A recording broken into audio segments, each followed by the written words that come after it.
niggas got HIV around me and I gotta drink with these niggas. Fuck you, I gotta see these niggas fight till they shit. People at these Diddy parties were so close because they all had STDs. So almost like having a disease is a rite of passage for that group. Talking in code, no, the nigga bent over the couch. Who?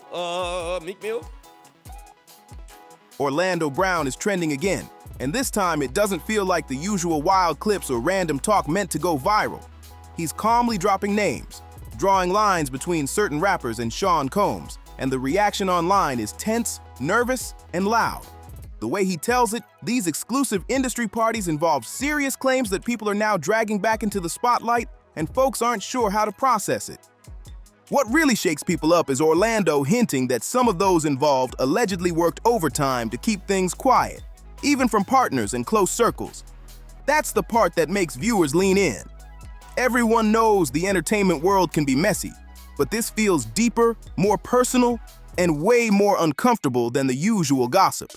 So we're breaking down exactly what Orlando said, who he's pointing toward, and why this moment has people rethinking the bigger industry picture.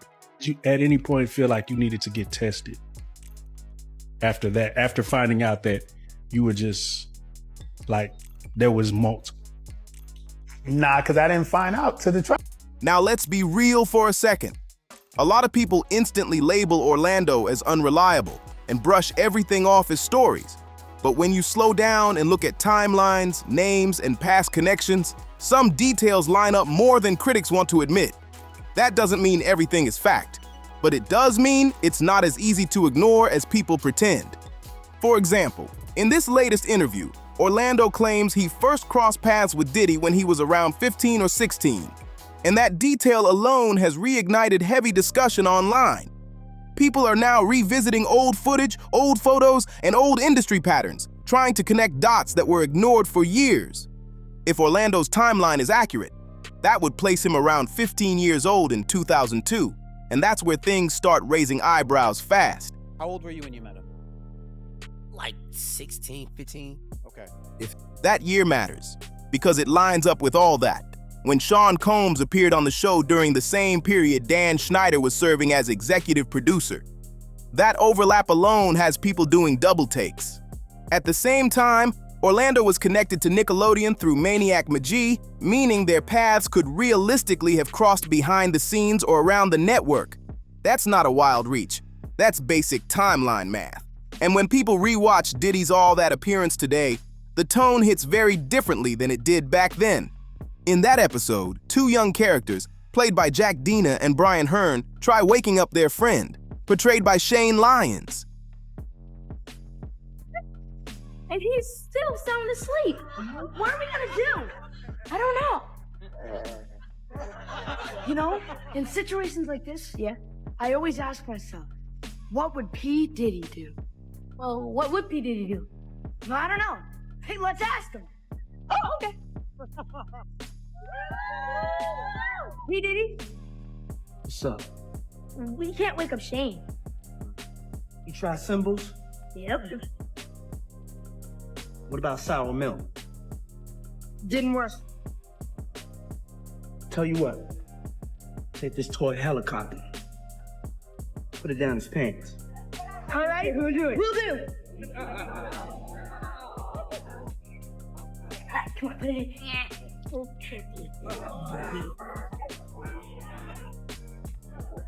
Lost it. Didn't work. He's still asleep.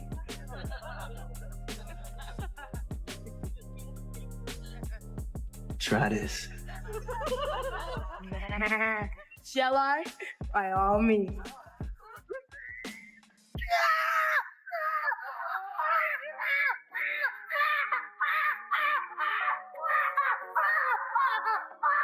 They start with a prank involving a bucket of fake sour milk. When that fails, they turn to Diddy for advice. And what he suggests next is exactly the part that makes viewers pause today. Back then it aired as comedy, but now people see it through a very different lens. And here's where it gets louder. When that clip resurfaced last year, Cat Williams reposted it on his Instagram stories with the caption, "They're all in it." That one sentence sent people spiraling. So when you strip away Orlando's extra energy and focus strictly on the details he's pointing out, some of this lands way heavier than expected. Now let's move to the next angle. People forget this part way too easily. Love. We made love. Who you made love with? Diddy, Bow Wow, Busta Rhymes. You just told me you see Busta in the airport too. That motherfucker tried to act like he didn't know you. You smashed Drake? No, I never smashed. Oh, you made love to Drake. Terrence Howard. Terrence Howard. Terrence Howard. Usher. Usher's a Usher. And why you not naming no hoes? I'm telling you, bro. It's my dad's friends. My dad sent his baddest friends on. Orlando Brown has been naming rappers connected to Sean Combs and his party scene long before mainstream media cared. For years, Orlando went on podcasts and YouTube shows claiming he had inappropriate experiences and uncomfortable situations with multiple rappers, and he kept repeating it even when nobody wanted to listen. Back then, most viewers brushed it off as Orlando being Orlando. People called it clout chasing, trolling, or saying wild stuff just to stay relevant. But now, with more conversations coming out about how the industry can really operate behind closed doors, people are circling back and asking a hard question. Was he actually telling the truth the entire time and everyone just ignored it? And don't sleep on this detail either. In a Camp Capone news interview, Orlando casually brought up Diddy and claimed something inappropriate happened to him. That interview dropped in August 2022, more than a year before Cassie Ventura filed her lawsuit and blew the whole conversation wide open. That timing alone has people rethinking what they dismissed before. Diddy, you gave me the ooshkash kusmash. You gave me the ooshkash muaf, the shooshmash. Diddy. Yeah, son. You know what I mean? You know what I mean? You gave me the ooshkash muash. I love it, yo. I love it. You gave me the ooshkash muash.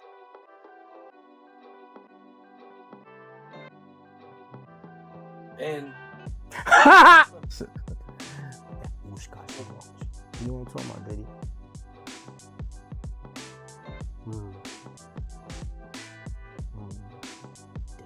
Now look, let's be fair.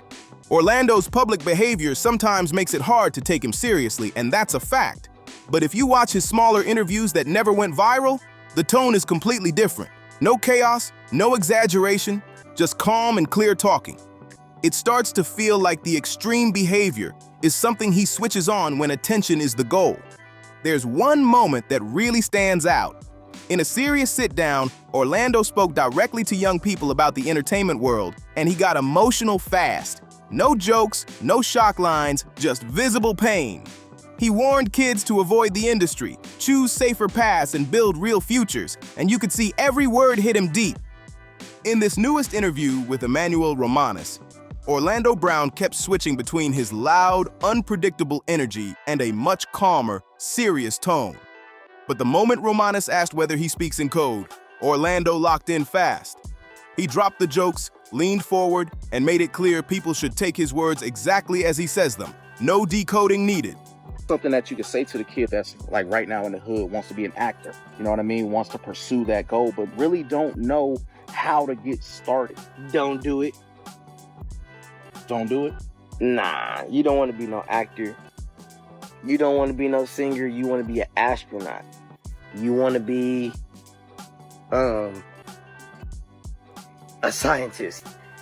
You want to be a doctor. You want to be a lawyer. You don't want to be no actor. You don't want to be no singer. You don't want to do nothing in entertainment.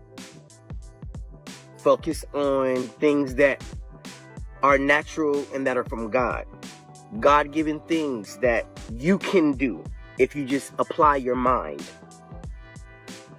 You're like tearing up while you're saying that, man. Like, yeah, it's real. It's real. I don't want them hurt. Yeah. That's when he brought up a long circulating rumor involving Sean Combs and Meek Mill, suggesting there may have been an inappropriate situation tied to industry power dynamics. What you're asking for. And you're not going to just get music, and you're not going to just get TV very easy. These demons come very swiftly. Very swiftly. You ain't going to be able to live. They don't want you on stage. They don't want you, they do not want you on stage. They don't want you singing. You can't do it. It ain't up to you. But if I'm able to,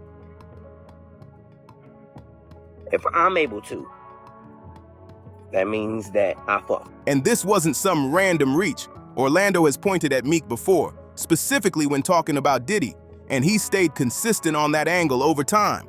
Last year, when Meek publicly pushed back on these claims and even offered $100,000 to hire investigators to clear his name, Orlando didn't back down. Instead, he fired back and implied Meek already knows exactly what went down. Somebody getting bent over the couch, is that a code? He's talking in code. No, the nigga was bent over the couch. Who? Meek Mill? That response stuck with people, because once rumors like this hit the internet, there's no real rewind button. What's especially interesting is how vocal Meek was at first, doing everything possible to shut the talk down. But after 50 Cent docu-series dropped, the tone shifted. Meek has been noticeably quieter, while other voices online are getting louder. Mill came out saying that he'll pay somebody $100,000 to investigate, that he has nothing to do with anything with Diddy. You can't take back what your butthole received. Some viewers now say, after watching the documentary, these rumors suddenly don't sound as impossible as they once did.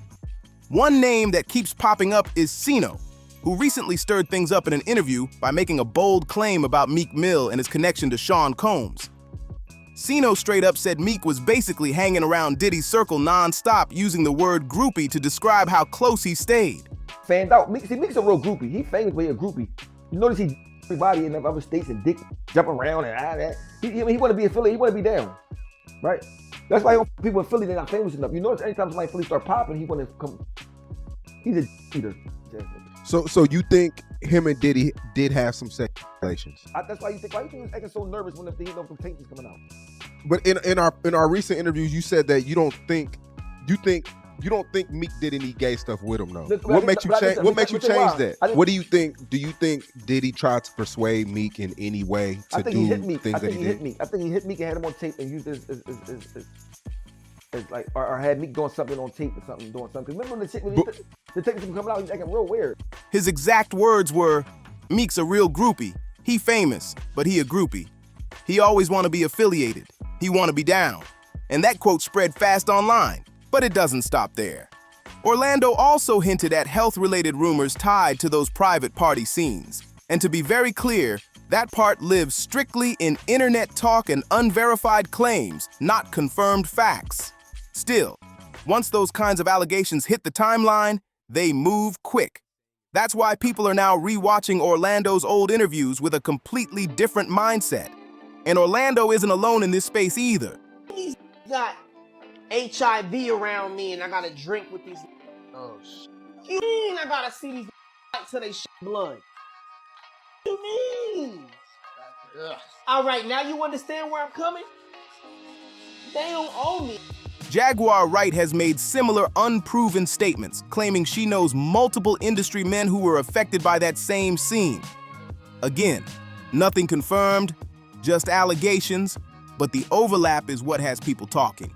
So, yeah, all of a sudden, there's nothing funny about Orlando Brown's interviews anymore. The tone online has shifted, and people are listening way closer than before. If you really watch Orlando closely, there's a pattern you can't ignore. Orlando Brown often flips into that loud, chaotic mode the moment a conversation drifts towards sensitive territory. Anything that sounds like pain, trauma, or memories he clearly doesn't want to sit with. He suddenly jokes it up, or changes the energy fast. It feels like a defense move, almost like humor is his shield. And honestly, that's what makes these moments hard to watch. Because if even part of what he's saying is real, then this isn't about one viral clip or one shocking interview. It starts pointing to a bigger pattern, a culture, and a system that protects certain people while others either stay quiet, brush it off, or pretend they never noticed anything. Undetectable, G. Come on. In the game. Man. Because I could tell you 20 right now that I could rattle off names. That's the uncomfortable layer nobody likes to talk about. At the same time, we have to stay grounded. These are serious allegations, and not everything said in an interview automatically equals truth. That balance matters, especially when reputations and real lives are involved. Still, it raises a bigger question that won't go away. Why do these same stories keep cycling back around? Why do the same names keep popping up in the same conversations? And why does it always feel like people only start paying attention once it's already trending and unavoidable? That's what makes this whole situation so frustrating. So I want your honest take. Is Orlando just saying wild stuff for attention? Or has he been telling the truth this whole time, just in the messiest way possible? And what do you think about the rumors that keep circling around Sean Combs and certain rappers? Drop a comment and tell me where you stand, because I really do read them all. And if you want more breakdowns like this with real context, timelines, and the stuff most people avoid, subscribe our channel right now. Hit like, turn on notifications, and stay locked in, because the next upload goes even deeper.